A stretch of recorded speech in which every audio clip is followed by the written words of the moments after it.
अगर मैंने इसे पकड़ लिया तो मेरी तो सारी गरीबी खत्म हो जाएगी। अर्जुन आगे बढ़ा, पर जैसे ही उसने उसे पकड़ने के लिए कदम बढ़ाया, उसका पैर फिसल गया और वो झरने के अंदर गिरकर बेहोश हो गया। कुछ पल बाद अर्जुन की आंख खुली। वो फिर उसी झरने के सामने था। सोने का बगुला उसके सामने खड़ा था। तुम बड़े ही क्रूर शिकारी हो अर्जुन, लेकिन तुम्हारा मन अभी पूरी तरह से दूषित नहीं हुआ है। तुम्हारे भीतर कहीं ना कहीं दया बाकी है। इसी कारण तुम पत्थर में नहीं बदले, वरना अब तक तुम पत्थर बन चुके होते। क्या?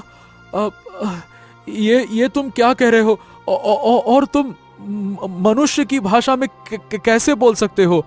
तुम तो एक बगुले हो। क्या तुमने गौर से नहीं देखा?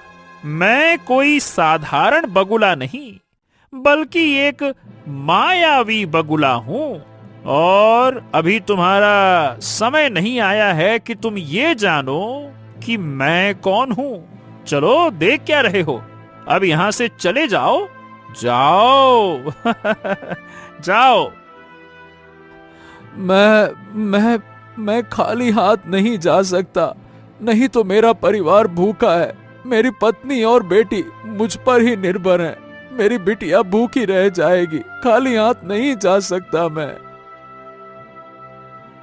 अर्जुन ने सारा हाल उस सोने के बगुले को सुनाया। ठीक है, चलो, मैं तुम्हारी मदद करूंगा, पर उसके बदले तुम्हें भी एक कार्य करना होगा। बोलो। हाँ? कौन सा कार्य?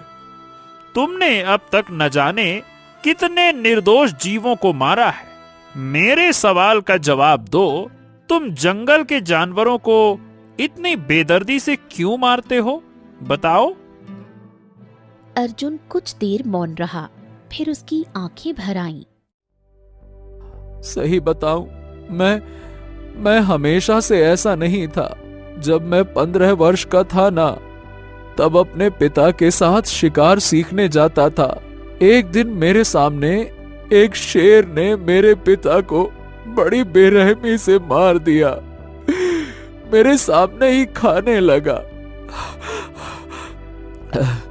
तब से मेरे मन में जंगल के जानवरों के प्रति नफरत ने जन्म ले लिया और मैं ऐसा बन गया।